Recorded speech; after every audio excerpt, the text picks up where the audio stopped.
कि आखिर normal delivery की तैयारी कैसे की जाती है, क्या क्या खाना पीना होगा, कैसी एक्सरसाइज होगी, कैसा नॉर्मल डिलीवरी जो है इसके लिए हमें क्या क्या करना चाहिए। देखिए, नॉर्मल डिलीवरी या सिजेरियन डिलीवरी किसी को कुछ भी नहीं पता होता है कि उसकी डिलीवरी कैसी होने वाली है। लेकिन हाँ, कुछ महिलाओं की प्रेगनेंसी में काफ़ी कॉम्प्लिकेशंस होते हैं। जैसे कि सबसे ज़्यादा अभी के टाइम में मेरे पास मेरी बहुत सारी व्यूअर्स हैं जिनके कमेंट्स आते हैं, जिस हिसाब से मैं थोड़ा सा जज करना चाहूँगी। जिन महिलाओं का जो प्लेसेंटा का लोकेशन होता है, लो लाइंग प्लेसेंटा, उनमें 90% सिजेरियन डिलीवरी होती है।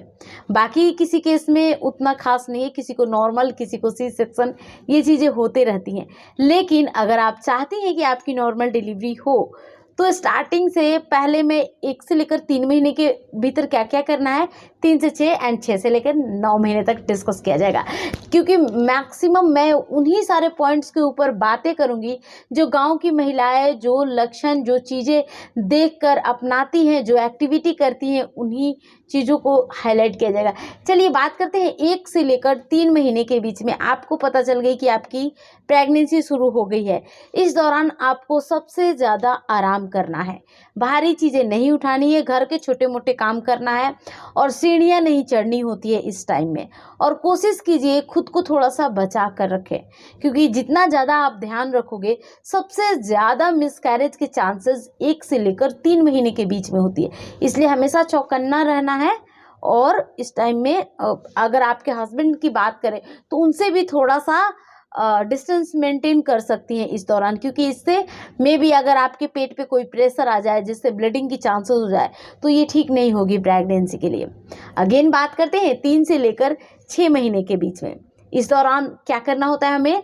इस दौरान हमें एक बहुत अच्छी डाइट लेनी होती है और यही एक समय होता है कि अगर आप अच्छी डाइट ले रही हैं, चीज़ों को फॉलो कर रही हैं, तो पेट धीरे धीरे बाहर निकलने लगता है। और जब एक बार पेट आना स्टार्ट होता है, पेट निकलना स्टार्ट होता है, तब आपको ये समझ लेना चाहिए कि बच्चे का ग्रोथ बढ़ना चालू हो गया। और जब बच्चा ग्रो कर रहा है, इस दौरान मदर को हमेशा एक्टिव रहना है। किन मामलों में एक्टिव रहना है? सुबह शाम आपको टहलना है 30 से 40 मिनट, एक अच्छी डाइट लीजिए। और जितना ज़्यादा आप एक्टिव रहोगे ना प्रेगनेंसी में, बच्चे को मतलब कि पूरे बॉडी का ब्लड सर्कुलेशन मेंटेन होता है, जिससे बच्चा हेल्दी लाइफ जीता है। क्योंकि आपको ऑलरेडी पता है कि बच्चा जो है प्लेसेंटा से कनेक्टेड है। इस दौरान उसे जो भी भरण पोषण की चीज़ें चाहिए होती है, आप जो भी खाती पीती है ना, वही चीज़ें बच्चे को लगती है। बहुत सिंपल भाषा में हमारे घर की बुजुर्ग महिलाएं बताती हैं। सो डाइट पे ध्यान दीजिए आप।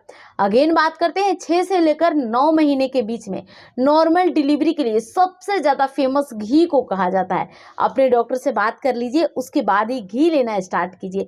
रोज़ 1 चम्मच लीजिए, जिससे पॉसिबिलिटी आपकी बनेगी सबसे ज़्यादा। टहलना, जैसे कि मैंने बताया कि हमेशा एक्टिव रहना है, वो चीज़ें कीजिए।